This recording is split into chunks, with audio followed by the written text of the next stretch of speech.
buenos días. Hoy viernes 21 de agosto seguimos con nuestra siguiente sesión número 5. Esta estará dirigida por Leonor Tallano y quien os habla. Como primera participante tendremos a Mercedes Roffé.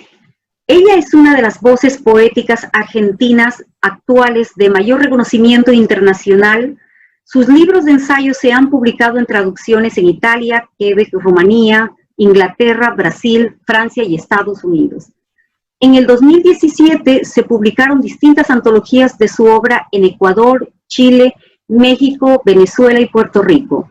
En el 2013 se publica la colección de entrevistas de la autora La interrogación incesante, entrevistas que abarcan desde 1996 al 2012 en Madrid, en la editorial Armagor. La editorial de excursiones de Buenos Aires publica en el 2018 su glosa continua, ensayos de poética, entre otras distinciones. Ha recibido la beca John Simon Guggenheim en el 2001 y Cittadella Rainieri en el 2012. Desde 1998 dirige el sello editorial Pen Press. Desde el 2018, El Cielo Talking Poetry, hablando de poesía, es una serie de eventos que lleva en la New York Public Library.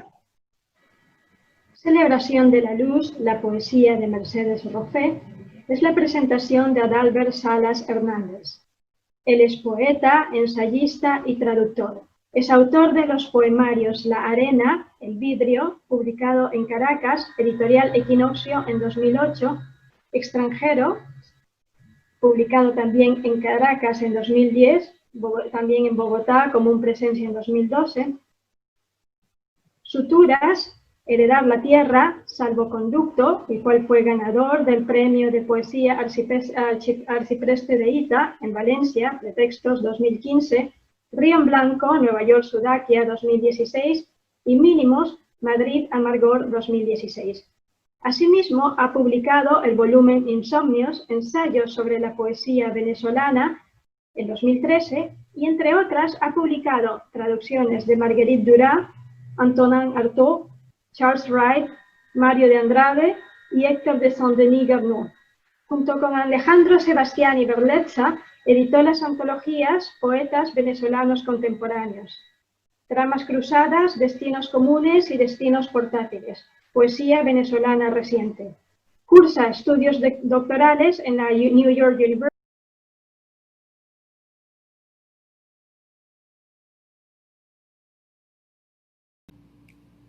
Muy buenos días, mi nombre es Adalbert Salas Hernández y pertenezco a la New York University. En el marco de la tercera conferencia global de investigadores universitarios sobre cuestiones del mundo hispano, voy a leer un texto sobre Mercedes Roffé, que se titula justamente, dado que es una de las homenajeadas de esta conferencia, Celebración de la Luz, sobre la poesía de Mercedes Roffé. Quisiera empezar recordando unos versos del canto 19 del Paradiso. Lume non è, se non vien dal sereno che non si turba mai, ansie tenebra od ombra de la carne o suo veleno. La luz que contempla Dante es tan contundente como inmutable. Nada en ella habla del cambio, del obrar, del movimiento. Es simple, unívocamente. Y en los bordes de esta presencia ontológicamente plena, sujeto a la oscura respiración del tiempo, habitamos las criaturas, literalmente los que hemos sido creados. Dante atiende al despliegue absoluto de la luz a despecho de sus ojos mortales, envenenados por el mero hecho de haber nacido.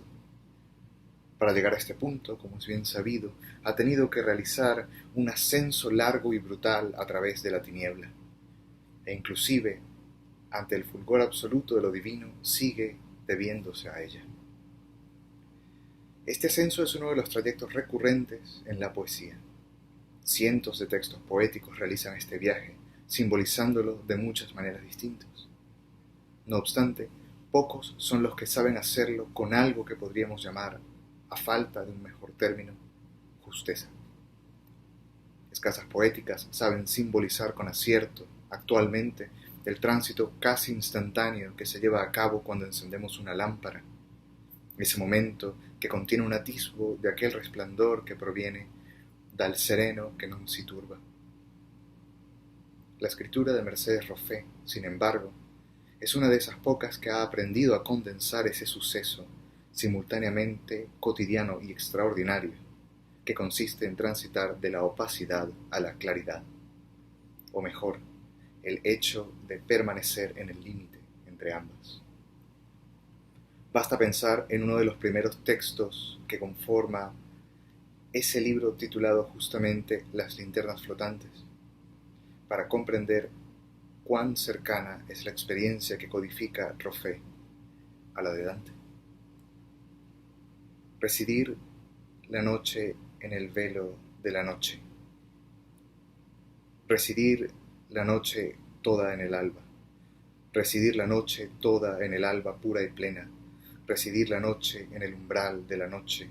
Residir la noche entera del otro lado del sueño. Tejer la noche con el alba con el día con el estridor del despertar, las trompetas del día, los metales vibrantes de la orquesta del día. En estos versos no se trata de elaborar una genealogía exacta y fiable de los portadores de lámparas. Tampoco es el objeto de esta ponencia. Es otro tipo de vínculo el que me interesa, el que pone en diálogo imágenes afortunadas, cualitativamente notables a lo largo de un panorama diverso de siglos, países y lenguas, formando encandilantes nudos de significado. Es, digamos, también una genealogía, pero arrítmica. A lo largo de su obra, Roffé traza repetidas veces la frontera que separa la luz de la tiniebla, señalando el poema como una instancia de tránsito entre un estado y otro, como un puente visual y sonoro que permite indagar en lo que implica para nosotros y para la escritura misma llevar a cabo este pasaje. El poema que acabo de citar hace permanecer la noche en sí misma, en su hondura, mientras simultáneamente la hace abandonar su mismidad para encontrarse con lo que no solo le es ajeno, sino que es además su destrucción, el alba pura y plena. Es intrigante, por decirlo menos, ese infinitivo que tanto se repite, residir. No está enunciado sin más para dar a entender de manera oblicua un hecho. La fuerza que le presta la estructura reiterativa e imperativa del poema transforma residir en algo que se efectúa sobre un objeto, más allá del simple habitar del sujeto hablante delante de la noche. Residir se torna a ser residir, efectuar la permanencia. La voz de Roffé pertenece a estos lugares limítrofes del sentido, donde la lengua se hace más porosa, más flexible. De esta indeterminación rica en insinuaciones extrae su fuerza. Es una voz hecha de arcos, encrucijadas y dinteles, de lugares de paso, que trabaja la noche en el umbral de la noche. Solamente así, colocada al borde de la capacidad de su lenguaje para significar, el borde que separa la opacidad y el brillo, puede transformar el poema en ese movimiento que junta noche y día. Como dice ella, tejer la noche con el alba con el día. Pero cuando la travesía ha sido realizada y ante los ojos atónitos, solo resta el resplandor, ese que apenas se insinúa en el texto, los metales vibrantes de la orquesta del día. ¿Qué resta por decir? Otro de sus textos, el 11º de Carcaj, Vislumbres, ensaya no una respuesta, sino un atisbo. Cito: mirada, nube, árbol, nostalgia de ser luz en vilo, nombre en sazón, en sin razón de ser, albricia o tránsito o luz, de ser, de aparecer, de disolverse en vilo. La palabra vislumbre es aquí la más apropiada, pues proviene de un vocablo latino compuesto por vix, apenas, illuminare, iluminar. Este poema resalta en medio de un libro que constela numerosos vislumbres, en el sentido que usualmente damos a la palabra, porque posee la cualidad inusual de efectiva y etimológicamente vislumbrar, encender la chispa que nos permite sospechar una claridad total. El texto parte de una mirada alzada que registra objetos del ámbito natural, nube y árbol, para de pronto quedar suspendida junto a esa luz en vilo, a esa nostalgia de ser que dice de una luz mayor a aquella que cuelga en el cielo. Pero la mirada, y con ella el poema, empuja en esa dirección sin cejar. Se hace evidente entonces el lazo que une la luz con el nombre en sazón, en sin razón de ser, o lo que es lo mismo, la luz con el acto de nombrar. Como si la luz ontológicamente plena, desbordante casi, aboliera con su mera aparición las frágiles ataduras que hermanan las palabras y las cosas. A partir de ese momento solo resta la indeterminación, la desorientación del poema, del decir lo mismo, que no sabe distinguir entre el saludo y el tránsito, entre éste y la luz que le exige que alcance una costa imposible. No en vano el texto carece de sujeto y de verbos conjugados, como el perteneciente a las linternas flotantes. La escritura de Roffé está fundada en el lugar de su propia desaparición, donde la voz se quiebra y las palabras parecen tragadas por el blanco de la página. El poema finaliza inevitablemente con una disolución en vilo. En los dos poemas citados, la vía de la palabra hacia la luz quiebra sus poderes, la enceguece, demuele su capacidad denotativa. Esta tensión corre como una falla geológica a través de la poética de Roffé, manifestándose en distintos lugares con intensidad diversa, pero siempre con contundencia. Se trata casi de una lucha que es recreada una y otra vez. La palabra, hecha a partes iguales de ser y de aparecer, obsesionada con el furor inimitable de la luz, lucha en vano por conquistarla o cuando menos por penetrar su dominio. Sabe de antemano que ese camino le está prácticamente vedado.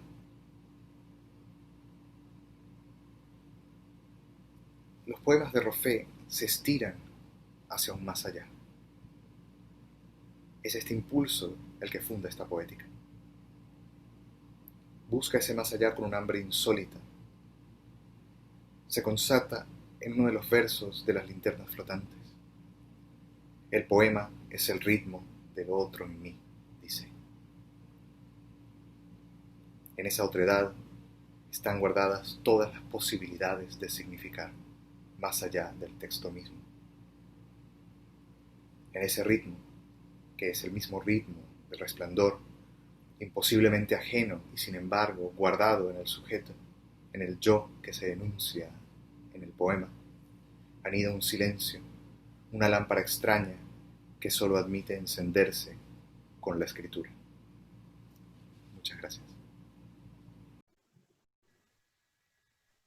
Mercedes Roffé, La mirada lúcida, es la ponencia de Eugenia Stracheli. Ella nació en La Plata en 1970, es docente e investigadora de la Universidad Nacional de La Plata. Poeta, dramaturga, escribió Antígona, ningún dios respira sobre el mundo en el 2006. Electra, ¿es posible matar a un muerto? 2010. Abismados, 2016. Ninfas, no musas, Buenos Aires Poetry, 2017. Atlas de la poesía argentina, en el 2017. El alfabeto de los árboles, Ediciones en la Danza, 2018. ¿Por qué no hablan de sirenas? Ediciones Prueba Lagatea, 2019. Atlas de la poesía argentina, en el 2019. Y para escuchar la música del poema Buenos Aires, Aires, Poetry 2019.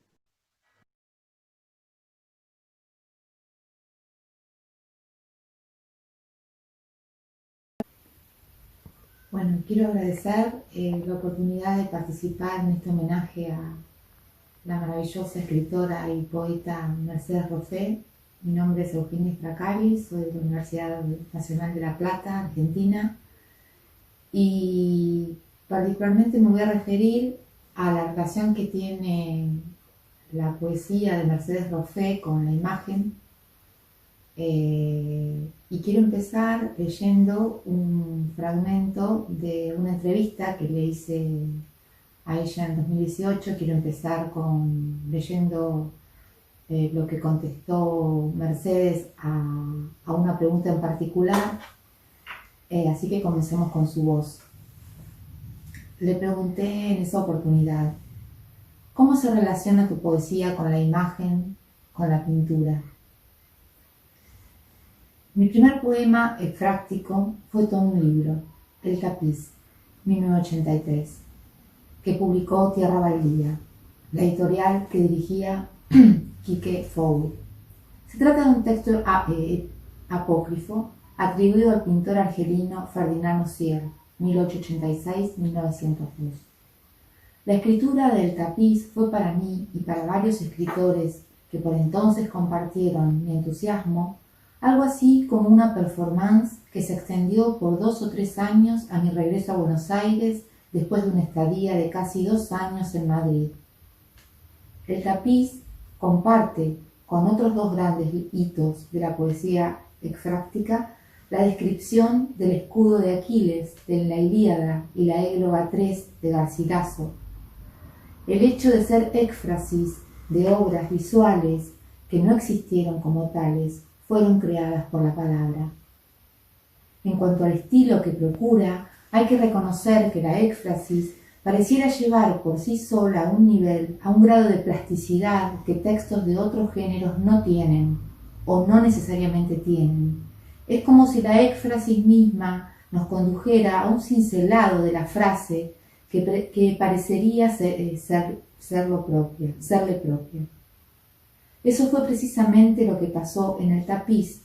Se desarrolló una estética claramente derivada de la condición visual de la obra a la que aludía, aun si esa obra no habría existido jamás.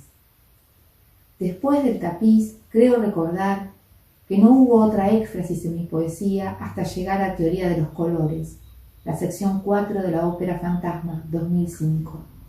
Lo que sí hubo antes fueron textos escritos a partir de obras musicales, como la sección Motivos para escribir, de La noche y las palabras, 1996, que ya te comenté.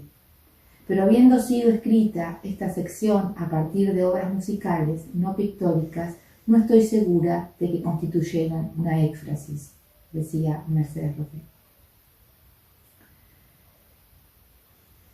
Limitándose a la experiencia de encontrarme frente a una obra de arte visual de mi elección, podría decir que cada cuadro, cada escultura, cada fotografía representa una situación que, como tal, me permite o me inspira algún tipo de pronunciamiento.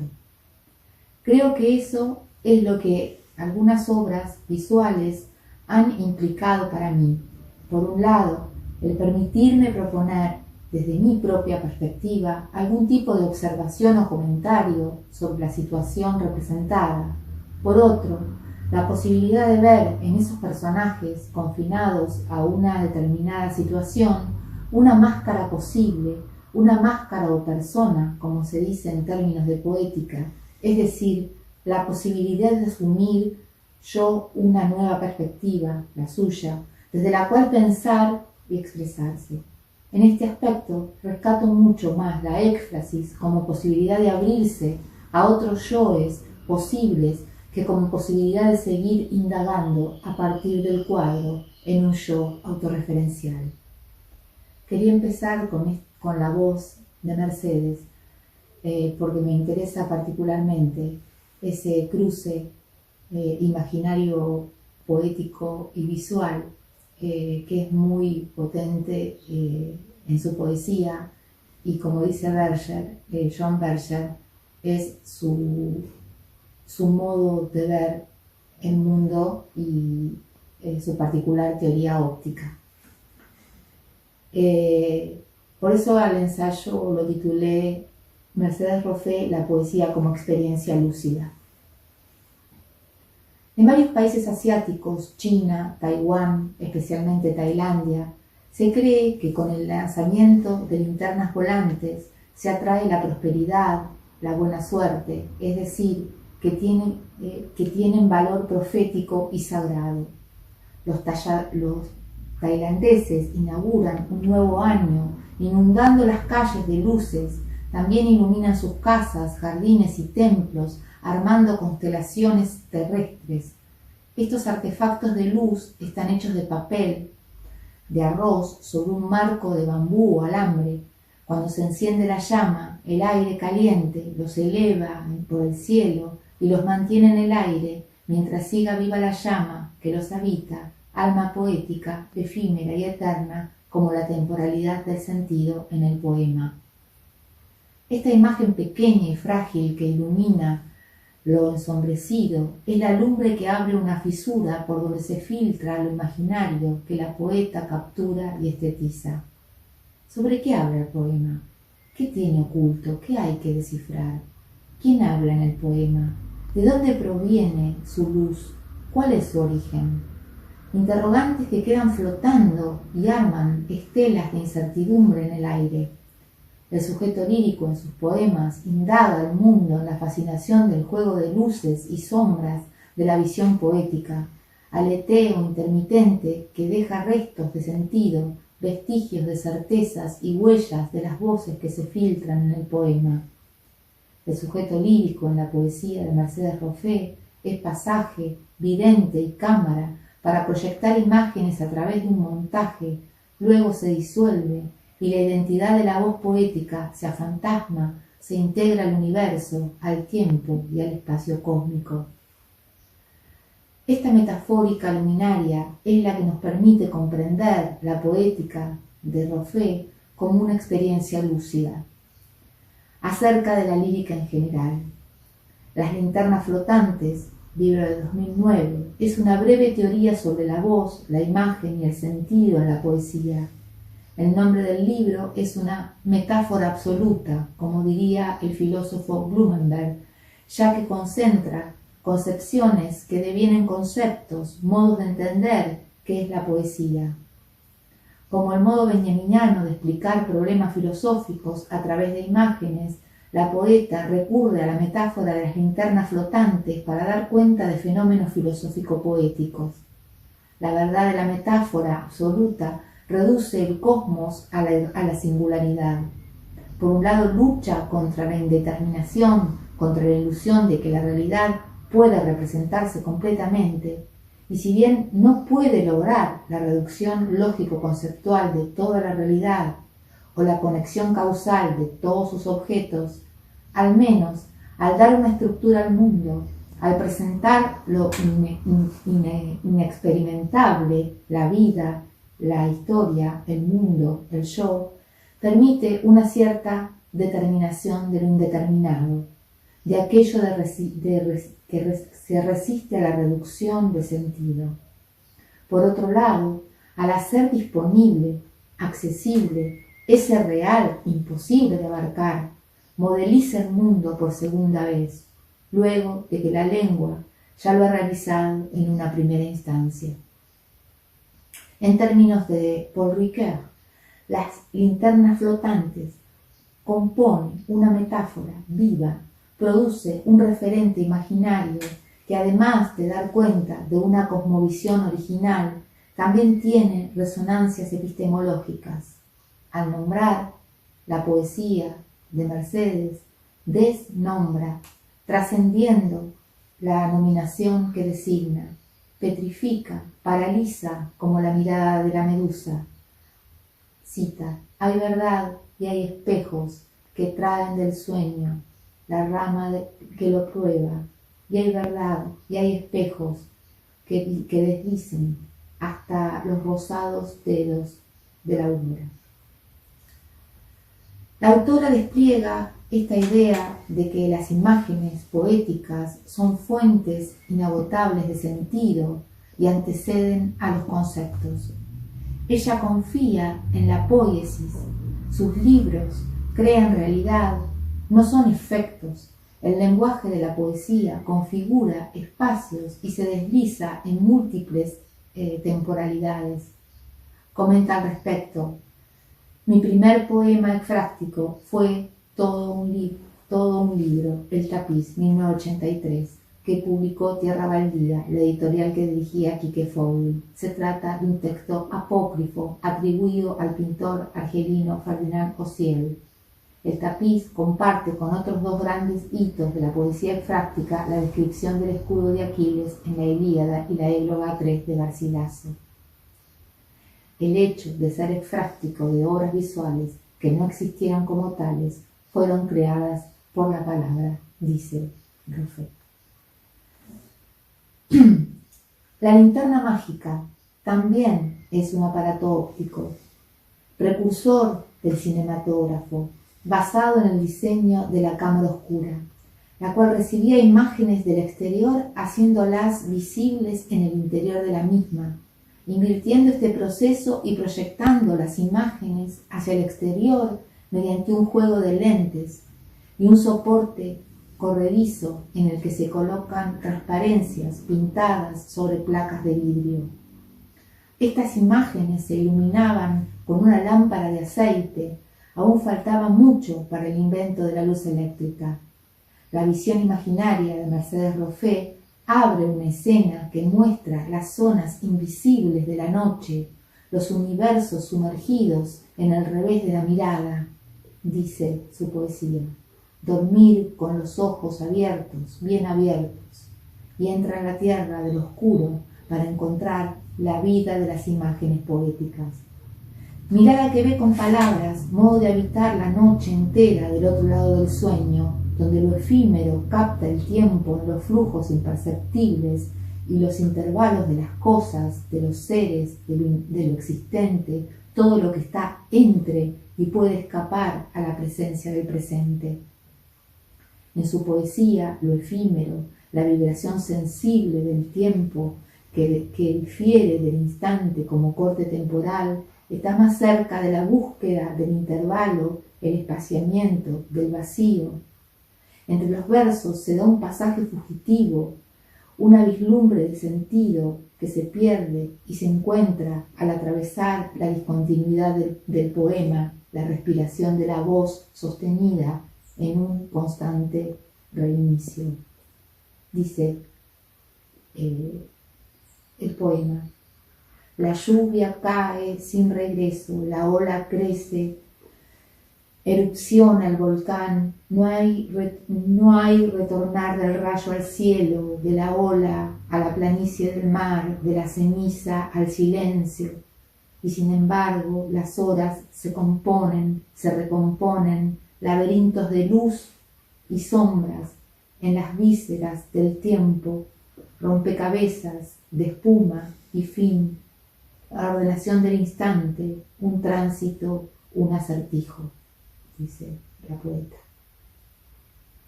El libro Ópera Fantasma, el título refiere a la voz ópera del compositor chino Tan Dun, recupera ese momento de apertura en el que el sujeto prosigue las luces estelares y arma ingenuamente figuras, series sin condicionamientos de sentido, sin sintaxis, sin el encarcelamiento del lenguaje logocéntrico, de la gramática normativa.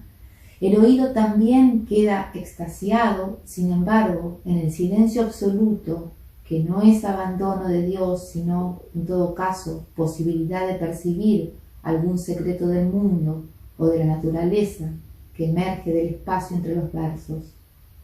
La voz es fantasmal, aparece como un trazo en el aire, eco espectral de un sujeto ausente. El libro tiene una gramática estelar, admite los vacíos, el parpadeo o titilar de la interpretación. La poética de Mercedes Roffé niega así la existencia de un centro metafísico de sentido como garantía de la presencia física y mental del yo en el mundo. Como ocurre en Apollinaire, el discurso deja de ser transparente para ser una nebulosa en serie, una constelación que difumina o borra el límite que separa el adentro del texto de su afuera. Esta concepción se opone a la limitación metafísica que la razón impone al lenguaje, que el saber impone al significado. Por la disposición, los poemas de este libro son ideogramas líricos. Las imágenes siguen un principio de simultaneidad y alteran la contigüidad sintagmática, provocando una revolución tipográfica y un ordenamiento plástico.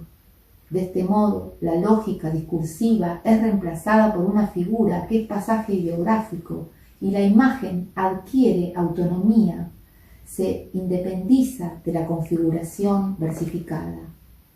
Los poemas tienen una lectura alegórica, seriada, que altera las coordenadas espaciotemporales y en la cual el sentido se disemina como las linternas flotantes en el cielo, poniendo en crisis la concepción del lenguaje y de la representación. Las palabras son comprendidas como objetos en sí mismos, autorreferenciales y autosuficientes. En este vacío, otro concepto como caro a la poética y estética chinas, abierto entre mostrar y nombrar, entre representar y decir, que el poema encuentra su lugar, o mejor dicho, su no lugar, ya que no es sino el espacio de su diferimiento, de su coincidencia consigo mismo, de la imposibilidad de su presencia plena. Por este motivo, un poema es tiempo, una constelación de sentido inconclusa. Gracias. Análisis iconológico en la obra fotográfica de Mercedes Roffé es la presentación de Juan Antonio Roche Cárcel. Juan Antonio Roche Cárcel es profesor titular de Sociología de la Cultura y de las Artes en la Universidad de Alicante. Tiene muchas publicaciones que destacan y como editor, Espacios y tiempos inciertos de la cultura, editorial Antropos. Es autor de numerosos artículos en revistas especializadas nacionales, europeas, latinoamericanas y norteamericanas y coordinador de números monográficos de España y Latinoamérica. Entre ellos destacan la revista Política y Sociedad, Arte y Poder, Revista de Sociología, Cultura y Migraciones, Revista de Ideas Políticas, Cuerpo y Poder en la Grecia Antigua. Ha sido coordinador de investigación del área de Cultura y Artes de la ESA, Asociación Europea de Sociología, y vicepresidente de la AESCA, Asociación Española de Sociología de la Cultura y de las Artes. Ha sido invitado a dar conferencias o a participar en actividades académicas, entre otras, en la Universidad del Litoral y de Buenos Aires, en Argentina, en la Pontificia Javeriana de Cali y en la Universidad de Guanajuato, en México. Ha impulsado convenios de colaboración académica con universidades de Argentina, Colombia, Indonesia y Turquía. Actualmente es codirector de la colección de Ciencias Sociales, Globalizaciones de la editorial Antropos en Barcelona.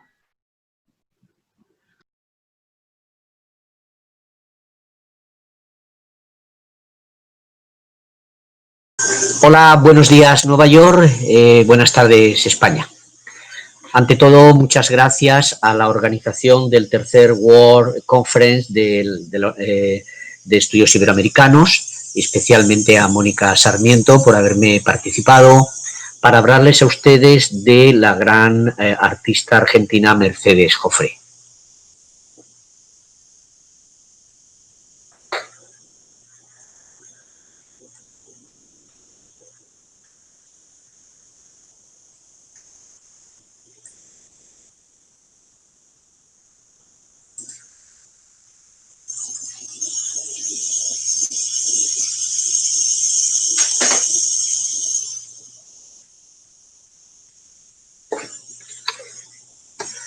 Lo que les voy a presentar en 10 minutos se llama El arte y el vacío de la existencia, a propósito de las fotografías de Mercedes Roffé, que, como saben ustedes, es una gran poeta, además de artista. Yo soy Juan Antonio Roche Cárcel, de la Universidad de Alicante de España, ¿no? Y esto se enmarca en esta conferencia de la que les acababa de hablar.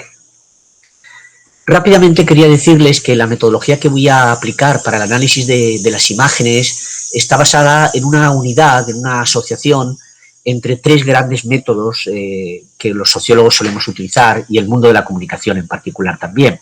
El análisis iconológico de Panofsky, que procede de la historia del arte, el método documental de Karl Mannheim, que procede más específicamente de la sociología, y el framing visual del mundo de la comunicación. Y es que he encontrado análisis en estos tres métodos, ¿no?, que podrían resumirse en la interacción existente entre tres niveles de la realidad: el mundo, las personas, los objetos que le rodean y el espacio en el que se desenvuelven, la fotografía, el universo de la fotografía, y la intención del fotógrafo, en este caso de la fotógrafa. Con estos tres niveles analizaremos las fotografías seleccionadas. La primera obra que les muestro, de Mercedes, es una obra en la que sobre un fondo negro aparece una línea discontinua con trazos irregulares y con no demasiada intensidad en la tinta, y es de color rojo. Está casi en la mitad de la composición, un poco más alta que ella. Aparece un signo de interrogación interrumpiendo esa línea ya de por sí discontinua, y un punto rojo de ese signo de interrogación que queda enmarcado dentro del negro, si no pleno negro, casi absoluto negro. Y observamos que en ese punto el trazo es mucho más firme. Podríamos sugerirnos, podría interpretar esta imagen como una especie de camino recto, quizás interrumpido por las dudas y también, en ocasiones, por la falta de intensidad. Y ese punto, en medio de la oscuridad, como si fuera o como si representara el papel del arte y de la estética y de la belleza como guía en la noche oscura del alma, como diría también el poeta español San Juan de la Cruz. En esta hermosa imagen de la serie A Nevelson, dedicada a Nevelson, observamos el tronco y las ramas de un árbol sin hojas, ubicado en el centro de la composición.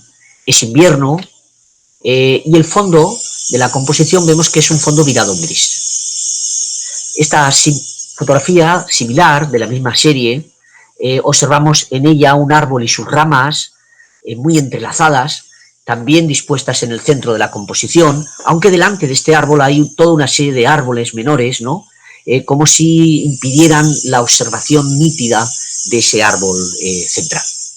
En todo caso, conforma un paisaje natural enmarañado, inserto en un fondo virado en gris. Nos llama la atención en la imagen que la naturaleza no tiene verde. Nos llama también la atención la posibilidad de que los caminos para llegar al centro de nuestros objetivos y de nuestras cosas se presentan llenos de obstáculos, enmarañados, complejos, sinuosos, ¿no?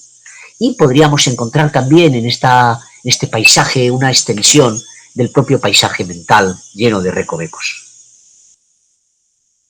En esta imagen de la serie de River encontramos una antigua azucarera en la que observamos que tiene una serie de grafitis en las paredes, que la chimenea no presenta humo, no muestra humo, y que no hay personas en ella. Es una fotografía además hecha conscientemente con grano. Evidentemente es una fábrica que no fabrica nada, por lo menos en este momento, que está abandonada. Y podría ser o podría sugerir también una especie de imagen de ensoñación debido al grano. En esta fotografía, que inicia una serie de la que les he seleccionado varias dedicada a la ciudad de Juárez, observamos una calle sin tráfico y sin personas, un árbol con la hoja caída, suponemos que es invierno, una casa con alambradas electrificadas y con las persianas cerradas. Observamos también por los charcos del agua que acaba de llover, y en esos charcos se reflejan la calle y el árbol. De nuevo observamos una ciudad vacía, una ciudad cerrada, insegura, una ciudad que más bien que ver a la ciudad vemos sus reflejos, sus huellas, las huellas que deja el agua, del instante, del momento en el que ha llovido y que ya ha dejado de llover. De la misma serie, observamos a distancia un barrio sin personas nuevamente, aunque sí que hay algunos coches que parece que están en tráfico y otros que están aparcados, no demasiados coches. Acaba de llover nuevamente, la presencia de las nubes en ese cielo enorme es omnímoda, es muy omnipresente, ¿no? Y de la misma serie vemos una casa con verjas, con alambradas, sin personas, también tiene grafitis, evidentemente, ¿no? Y de nuevo acaba de llover, se ve la gota en la imagen y el charco de agua en el suelo. Pero podríamos preguntarnos, sin ser indiscretos, ¿no? ¿Qué hay dentro de esa casa que realmente se pueda proteger? Es una casa destartalada, vieja, con grietas. No es una casa de ricos. Una última imagen de la serie que ha hecho Mercedes Jofré sobre la ciudad de Juárez, ¿no? Observamos en esta imagen, en esta fotografía, una calle nuevamente sin personas, un autobús sin pasajeros y sin conductor aparcado, una verja electrificada y debajo de esas alambradas anuncios de políticos en elecciones. De nuevo acaba de llover y de nuevo el cielo está encapotado de nubes grises. Una ciudad vaciada, posiblemente por la violencia y tal vez también, o podríamos preguntarnos si no también por la política. Y una cosa muy interesante que sugiere la imagen, una ciudad vaciada, paralizada por la violencia, paralizada por la política, en la que no parece que haya un avance y en la que no parece que haya ningún conductor, ni tampoco la presencia de los ciudadanos. En esta imagen de la serie El ojo que ves, observamos una puerta que está cerrada, suponemos cerrada, está deteriorada, tanto en el hierro como en la madera, tiene un pasador de este mismo material de hierro, ¿no? El agujero de una cerradura, sin que esté la cerradura presente, un agujero negro, digamos, una serie de grafites, de manchas negras, blancas, y el hierro y oxidado. Y la materia con la que está hecha la puerta, digamos, pues deteriorada. Una idea similar de la última serie que nos consta de fotografías en las que ha trabajado Mercedes Jofré, de la serie Pintadas, nos encontramos con esta puerta cerrada, pintada de gris, deteriorada y debajo con un papel blanco. En parte recuerda el arte abstracto norteamericano, ¿no? Con una cerradura, con una línea circular negra a modo de graffiti y también unas pinturas blancas, ¿no? Observamos en la imagen de nuevo la materia deteriorada, el paso del tiempo que esta representa normalmente en el arte contemporáneo, el paso del tiempo, ¿no? Las arrugas en la materia, los deterioros, ¿no? El envejecimiento de la materia, la oxidación de esa misma materia.